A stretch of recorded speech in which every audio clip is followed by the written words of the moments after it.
Support for Petri Dish is made possible by UT Health San Antonio, committed to transforming the health of the community through the team that tackles problems from every angle, doing everything it takes to bring each patient the best possible outcomes. From teaching tomorrow's healthcare leaders to translating research into new treatments, UT Health San Antonio strives to make lives better. Learn more at groundbreakingresearch.org.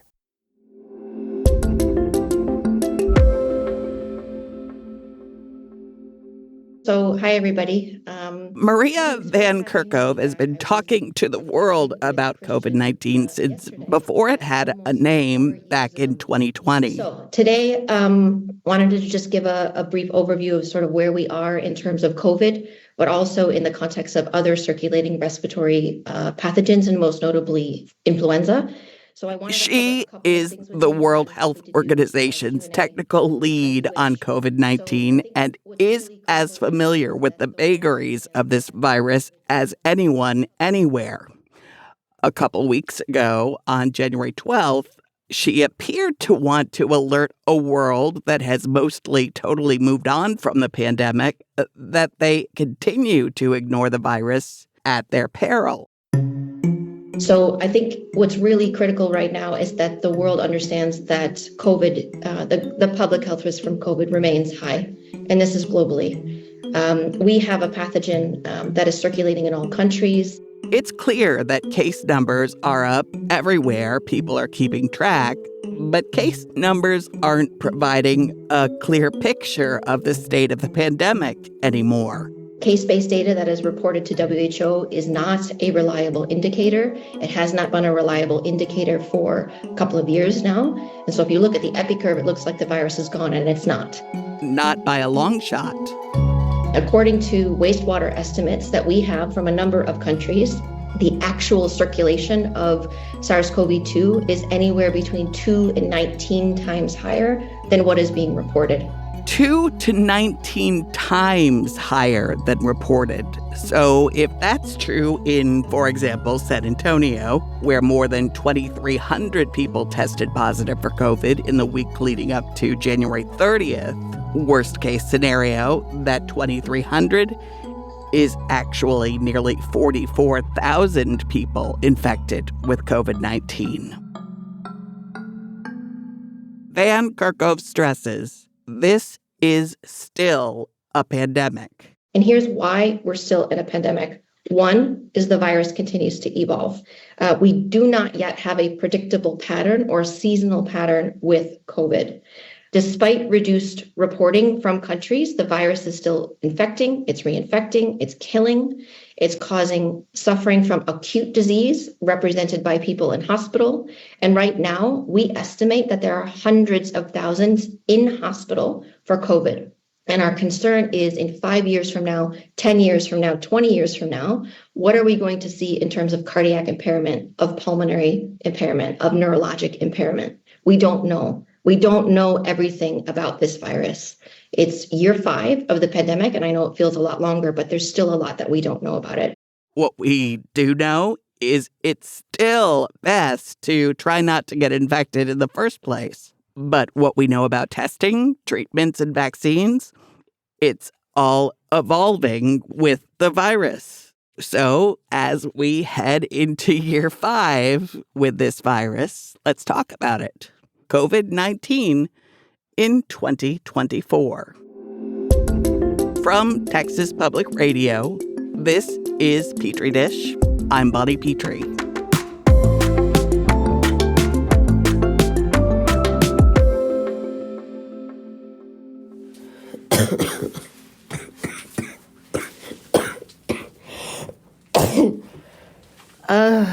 I feel like poo. I've got a very bad cough, headaches, shortness of breath. I haven't been able to sleep and just miserable, just not feeling good at all. Olivia Strange has been pretty sick for more than a week. It just hasn't gotten better. I've been taking over-the-counter medications and stuff, but it doesn't seem to be working. So they told me, come in and get tested. So get the right medications. So we'll see what happens. Olivia lives in San Antonio with her son and 4-year-old granddaughter, Alora. As often happens in multi-generational homes, Alora came home with a little cough right around the time Olivia started feeling bad. I don't know if it's the flu or COVID or RSV, so that's what I'm here to be tested for. All three.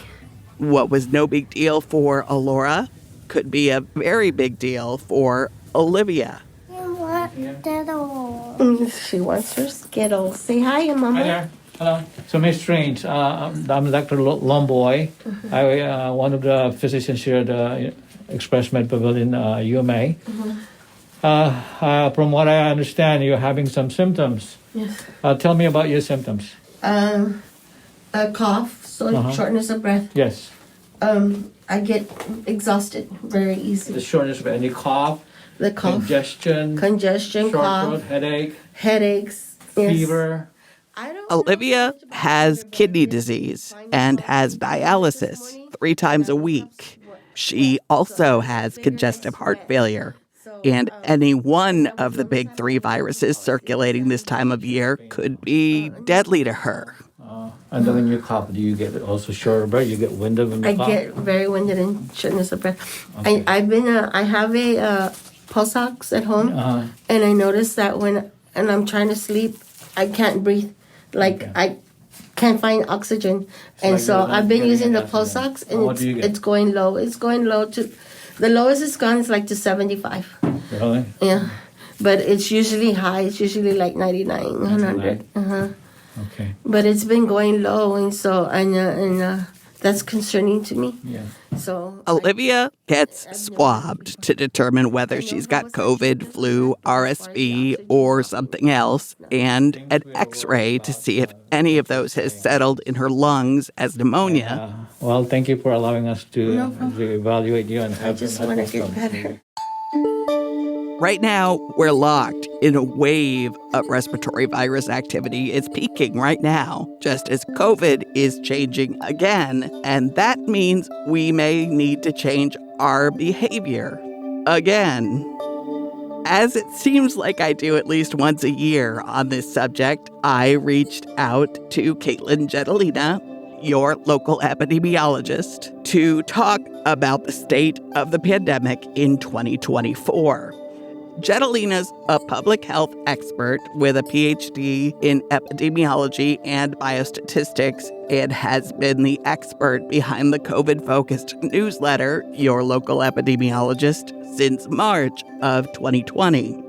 I asked her if the current COVID wave is being driven by more than gatherings over winter break. Yeah, so there's really 3 things at play. One is these holidays, they open up our social networks. We see people that we don't typically see, and so the virus finds new pathways to spread. The other reason is weather, right? It's getting a whole lot colder, and that increased transmission. And then the third reason is the virus continues to mutate, and the newest mutation called JN.1 is one of the most fit mutations we've seen since the original Omicron. And so really it's the combination of those 3 that we're seeing right now. JN1, the new version of Omicron that does not much resemble its Omicron cousin, XBB, which has been the dominant strain for years. Yeah, so, SARS-CoV-2 continues to mutate, and currently COVID-19 is mutating about twice as fast than the flu. So this means that every couple months, we're going to see a new subvariant. And JN1 is one that has a high growth advantage. So that means that even though we have a lot of immunity in our population, in our communities, it's still finding a way to transmit from person to person fairly rapidly. And the fastest it's transmitted from person to person since that original Omicron tsunami. In fact, Centers for Disease Control has estimated that JN1 accounts for more than 86% of COVID cases in the United States. And though it doesn't appear that JN1 causes more severe disease, those boosters not enough of us have been getting were made to target XBB. Are they still reducing the risk of infection or severe disease? Yeah, it's a really good question. Now, I will say that JN.1 isn't like a SARS-CoV-3, right? It's still COVID-19. Yeah, it has a lot of mutations, but what we've seen in the lab is really positive news that, yeah, our vaccines still work against JN.1. Maybe not as well as if XBB was circulating, but still a great amount. This virus is going to continue to mutate, and the best we can do is try to keep up with it, which I think we've done fairly well this respiratory season.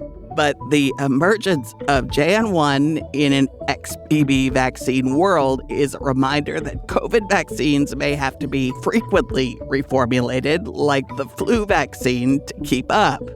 Problem is, there is no COVID season like there is a flu season. Yeah, so COVID-19 isn't having these seasonality patterns that we typically see with coronaviruses and flu and RSV, for example. And that's incredibly frustrating because that means that we have to kind of ride these waves as they come. And it looks like they're coming about 4 times a year, which is contributing significantly to disease burden. You know, COVID-19 still top 5 leading cause of death in the United States. And so yeah, I think the biggest challenge when we think about not having seasonality is exactly what we are talking about, is formulations for the vaccines, and more particularly, who needs vaccines when.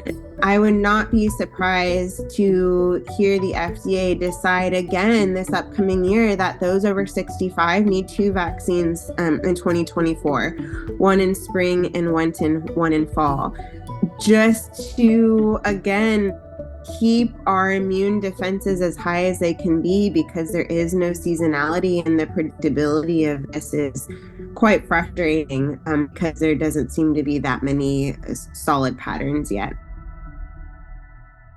That is the key reason the World Health Organization cannot declare this pandemic over. To say something is endemic is to indicate that there is something predictable about it, and we're just not there yet with COVID. And with each new COVID subvariant comes new confusion, not only about whether the vaccines will still work, but what about other things? What about tests? Jetalina has some concerns there. You know, I am seriously questioning the utility of these tools given the cost-benefit ratio to the average American. I'll explain when Petri Dish continues.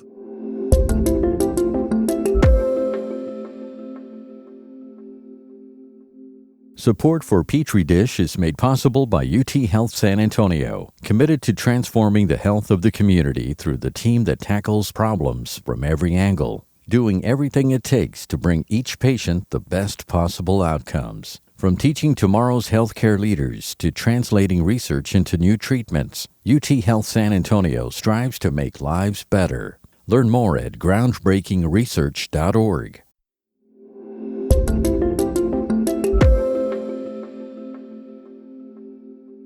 Welcome back to Petri Dish. I'm Bonnie Petrie. They're gonna come and swab you. I ordered some cough medicine for you. Okay. I ordered also a chest x-ray. Okay. Dr. Juanito Lomboy is one of the attending physicians for the Urgent Care Express Med Pavilion. It's a walk-in clinic and part of the University Health System in San Antonio, Texas. And a quick caution also, if that shortness of breath is getting worse, you think? It's getting worse, yes. Yeah, then it might be a good thing to go to the emergency room. Okay. Lomboy is trying to figure out if San Antonio grandma Olivia Strange has COVID, flu, RSV, or in San Antonio this time of year, it could be the dreaded cedar fever allergies, which are awful. Lomboy does know her shortness of breath and self-reported low oxygen saturation in her blood is concerning. We always play detective, as you all have that kind of like questioning mind when you see a patient, because their management it depends on your primary diagnosis. People with flu might get a prescription for the antiviral medication Tamiflu. People with COVID might be prescribed Paxlovid. So those are kind of the symptomatology help us clear up the confusion between what's going on. Because the worst thing you could do is misdiagnosing and giving an inappropriate treatment. And there is a clock ticking for antivirals. A person should start taking Tamiflu within 48 hours of symptom onset. Someone with COVID should start taking Paxlovid within 5 days of experiencing symptoms. The problem is, if you don't know you have COVID, you're probably not going to take COVID medication. And your local epidemiologist, Caitlin Gentilina, is starting to question the usefulness of rapid antigen tests that we've all had stockpiled in our houses for the last few years. That's right. So we have these antigen tests. There's actually one FDA-approved antigen test for flu and COVID. I hope one day it'll add RSV and other viruses on there. But really the only reason to know what virus is infecting you is treatments. So for example, getting Paxlovid or Tamiflu. And then also is isolation. We are infectious for far longer with COVID-19 than, for example, the flu. So that means you should be staying home longer if you have COVID or flu, and you really wouldn't know that unless you got tested. I think that there's a lot of challenges with these antigen tests, though, as we go on in time and as this virus mutates and as our immunity builds, is that the utility of these antigen tests start coming into question because with COVID, for example, nowadays, our antigen tests don't become positive until day 3 or day 4 or even day 5 with people. And so what use is that if you're going out in the public for those first 5 days because you think you're negative because you did the right thing and tested? I think it also brings into question Paxlovid, because you need Paxlovid within the first 5 days of infection. And an added complication to all of this is that these tests are expensive. They're like $25 a test if you have a family of 4 and you need to test 3 times before you see grandma. That's absolutely ridiculous amount of cost that we're asking people, especially if they're not very effective at telling us what we want them to tell us. And whoa, they are expensive. When my daughter was going to go back to college after a known COVID exposure at Thanksgiving, I went to buy tests. I had finally run out of my free test stash, and I was shocked by the price. I was going to buy 4 so we could both test twice. I bought 1. It was cost prohibitive to buy more. Now, toward the end of November, the federal government restarted covidtest.gov, and you may be able to order free tests for your stash if you go to the website. But the days of easily accessible, free, or even affordable COVID tests are over, and Gentilina doesn't feel great about it. I am seriously questioning the utility of these tools given the cost-benefit ratio to the average American. And I can't say with good faith that a family of 4 should go spend $100, $200, $300 for serial testing to maybe catch whether you have COVID-19 or not. And we need to push again for that innovation and the need to keep up with this. I think that one silver lining of the pandemic was we were shown that we don't have to accept our fate with viruses, that there are things we can do. We just need the tools at our fingertips to do them. The same is true for a whole toolbox full of COVID tools, not just at-home tests. And that's not the only one, right? That's starting to see the reaction to privatization. We're seeing it with Paxlovid, $1,400 for Paxlovid. And then also vaccines, right? I mean, vaccines are privatized right now. And so one of the biggest, I don't know what the word is, maybe a tease that we saw was this government funded kind of healthcare system during the emergency that ended up working really freaking good and decreased disparities. And after the emergency, this has all really dissipated, which has been really hard to watch. So, what do you do if you have symptoms, don't know what you have, and don't trust your rapid antigen tests? I mean, stay home. I think this comes down to that if you have symptoms, that means you, regardless of what virus you have, whether it's RSV or flu or another coronavirus or COVID-19, if you have symptoms, there's a very, very high likely chance that you are contagious. And once those symptoms go away, that may be a good sign that you have moved out of contagiousness stage. But so it really comes down to how do we manage the manage these symptoms, and it's staying home. Unfortunately, again, we come to the realization that a lot of people can't stay home, that they don't have paid sick time, that they don't have flexible work schedules. And until we change and fix those underlying reasons why people aren't staying at home sick, we're just going to continue to see this cycle of respiratory illness. You know what? I know this sucks. I know I probably shouldn't use the word sucks here in this podcast. It's not the most professional term, but man, this just really sucks so bad, doesn't it? We're heading into our 5th year of this, and I'm doing another show where Dr. Gentilina is telling us again, or still, depending on, the way you've been living your life, to consider wearing masks. I mean, I am wearing a mask still. I'm headed to the airport later this afternoon. I'm wearing a mask, and that will absolutely help. Is it a foolproof measure? No, but it is one layer. I got vaccinated, which is another layer. Look, I know most of you aren't going to wear a mask all the time. So how do you determine where and when? Should you wear one, say, to the grocery store? Transmission is dependent on proximity and duration, which means that you are far more likely to get infected by someone in your household because you're very proximal and you're with them for a long time compared to someone you breeze through at a grocery store. So in that case, I don't wear a mask at the grocery store, but if my husband was infected with COVID at home, I would be wearing a mask at home. And so I think thinking through that duration and proximity helps a lot. Another example is flying. If you're in the boarding area for the 20 minutes while you're waiting for instructions to get on the plane, that's a lot of time very closely knit together with a lot of people. It's a great time to be wearing a mask compared to, for example, if you're checking in luggage outside, is a less likely chance. And so I think that you can play these gymnastics of when to wear a mask or not. But to me, the easiest is wear a mask in crowded indoor areas during these surges. And to me, that's usually around November 1st to probably around March 1st, depending on our metrics.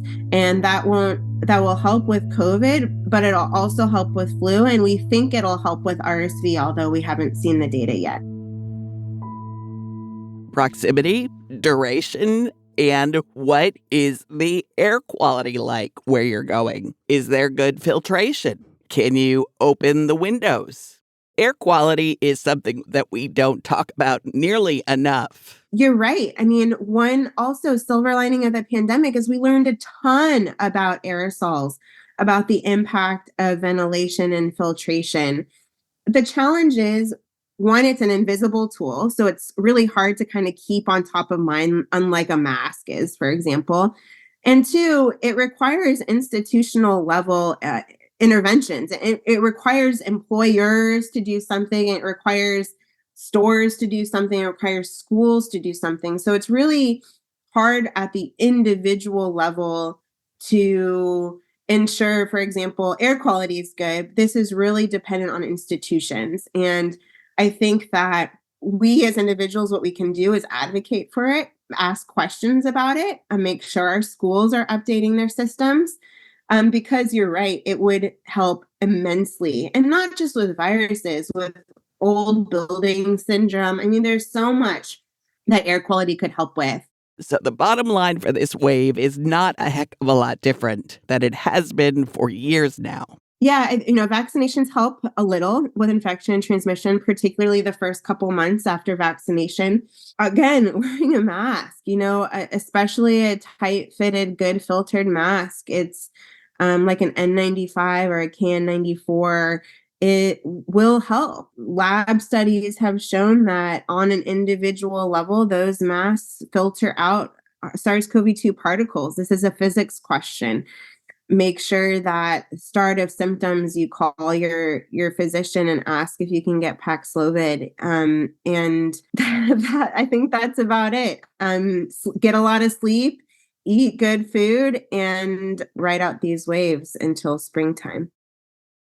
We started this episode with Maria Van Kerkhove at the WHO, bringing us up to date on the state of COVID in 2024. But she also noted something that I really can't stop thinking about. So I want to circle back to her. So by the end of 2023, 31st of December, more than 7 million people have been reported to WHO as having died from COVID-19. So we expect that the actual true number is at least 3 times higher. So those 7 million deaths are COVID only, which is truly astonishing. At least 7 million people, maybe up to 21 million people. Some of them I knew. Some of them you knew. Some of them we loved. All killed by COVID. Before we leave this episode, I could deliver some good news, though. Olivia Strange, who let us sit with her during her exam at the Express Med Clinic in San Antonio, does not have pneumonia, and she does not have COVID. She tested positive for influenza A, and though she had been sick too long for Tamiflu to be useful to her, she was prescribed medications to help ease her symptoms. I hope she's feeling much better already.